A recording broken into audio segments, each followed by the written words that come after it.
Conexão Marília. Oferecimento Oral Center, Centro Avançado em Implantes e Estética. E Unimed, esse é o plano.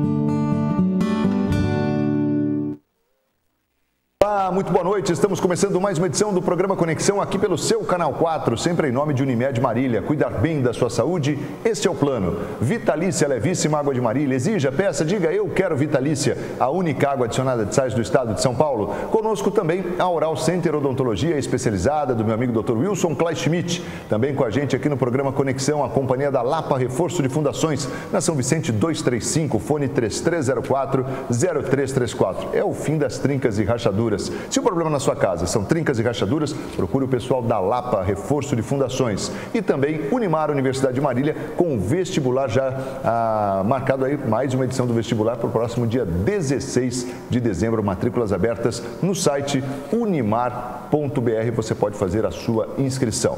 O programa Conexão de hoje está chegando aqui para a gente falar de um assunto que foi muito mencionado aí no mês que passou, a celebração dos 500 anos da Reforma Protestante, e eu quero conversar um pouco hoje sobre esse assunto aqui no programa Conexão, para a gente entender um pouco mais a importância desse momento, falar um pouco da reforma e desse atual momento do nosso país. Eu tenho a honra de receber aqui o pastor da Primeira Igreja Presbiteriana Independente de Marília, pastor Jean Douglas Gonçalves, que muito nos honra com sua presença aqui. Pastor, uma honra e um privilégio tê-lo aqui. Muito boa noite. Boa noite, Marcos. É um prazer para mim poder participar e contribuir com esse tema, que é um tema tão importante, um tema também tão relevante, penso, para a nossa atualidade. Bacana. Aliás, é o que eu falei, isso foi lá no dia 31 de outubro, que foi comemorado. No mês de outubro, a gente teve aí várias comemorações, vários eventos marcaram essa data, né, em todo o mundo. E eu acho que agora, passado aí todo o momento da data, dá para a gente repercutir um pouco mais isso daí, até porque para fugir um pouco daquele momento que todo mundo fala, né? Então vamos dar sequência aqui agora nessa oportunidade, e te agradeço mais uma vez por ter aceitado o nosso convite, pastor. Como é que a gente... isso aconteceu lá há 500 anos, para a gente entender um pouco, e para quem não sabe um pouco da história, foi algo assim, foi uma situação de como é que a gente... Não uma revolta, né? Mas um posicionamento diferente daquilo que se esperava de um indivíduo que estava totalmente dentro do contexto religioso da época, que foi Martinho Lutero. Exatamente, Marcos. Na verdade, Martinho Lutero era um monge agostiniano, ele era um professor de teologia, ele ensinava na universidade de teologia, e ele foi motivado muito mais por um drama pessoal do que necessariamente por uma revolta de natureza política ou social. A motivação da reforma foi, sobretudo, um drama pessoal de Lutero. Lutero queria uma resposta a respeito das angústias que ele sentia sobre como ele poderia ser considerado justo diante de Deus. Essa era a pergunta. E Lutero compreendeu que era impossível ele alcançar diante de Deus uma justiça própria, ou seja, se auto-justificar. Ele entendeu que precisava de algo extra, Lutero, fora dele, que lhe pudesse conceder essa justificação. E ele encontrou isso nas Escrituras, né? E daí nós temos talvez a base de toda a reforma protestante. Como o homem pode se tornar justo diante de Deus? Essa era a pergunta que Lutero precisava responder. E ele encontra essa resposta nas Escrituras. E aí nós temos a base de toda a reforma, que é essa temática. Aí, talvez, dos 5 pilares, o primeiro pilar que eu costumo chamar de fundamento, que é somente a Escritura. Na Escritura ele encontrou essa resposta. E daí nascem os outros pilares. A Reforma Protestante tem 5 pilares. 5 pilares. Somente a Escritura, somente a fé, somente Cristo, somente a graça e somente a Deus a glória, né? Mas tudo isso nasce da busca de Lutero por uma resposta: como eu posso me tornar justo diante de Deus? Ele encontrou essa resposta na Bíblia. Isso quer dizer, esse pilar ele é constituído a partir da Bíblia. A Bíblia é a essência dessas respostas. A Bíblia é a essência dessas respostas, porque... Ele fez uma reorganização disso, uma releitura. De certa forma, o que acontecia é que Lutero via uma contradição naquele momento histórico que ele vivia, no contexto religioso que ele vivia. Ele encontrava uma contradição, e a contradição era: a Bíblia por si só é suficiente para nos dar essas respostas, ou eu preciso buscar essas respostas na tradição da igreja, nas imposições dogmáticas da igreja, ou a Bíblia por si só é uma autoridade suficiente para me responder essa minha angústia. Lutero chega à conclusão, através de uma experiência que ele tem ao estudar um texto bíblico. Ele passa por um texto que é o texto de Romanos capítulo 1, versos 16 e 17, e nesse texto ele encontra registrado: o justo viverá por sua fé. Então ele entende que, na verdade, a justiça, ou seja, tornar-se justo diante de Deus, não era resultado de esforço, de obras, de méritos ou de justiça própria, mas sim de uma fé depositada em alguém. E essa fé depositada em alguém era a fé colocada em Jesus Cristo. Interessante, quer dizer, então aí nós temos o primeiro pilar sendo a Bíblia, né? A Escritura. Depois o senhor mencionou eu não mencionei talvez na sequência, porque esses pilares ou esses conceitos, que são 5 conceitos que resumem a fé protestante, eles se mesclam, né? Eles se entrelaçam. Então eu diria assim, que Lutero encontrou a resposta para sua pergunta, como tornar-se justo diante de Deus, na Escritura. E ele entendeu que essa justiça diante de Deus se dava mediante Cristo Jesus. Cristo era suficiente para lhe conceder essa justiça, através da fé. Era necessário que ele cresce em Jesus Cristo, e é claro que eu estou dizendo de uma maneira muito rápida e superficial, mas era necessário que ele cresça em Jesus Cristo, e isso se dava por meio da fé, que lhe conferia gratuitamente a justiça, ou a graça.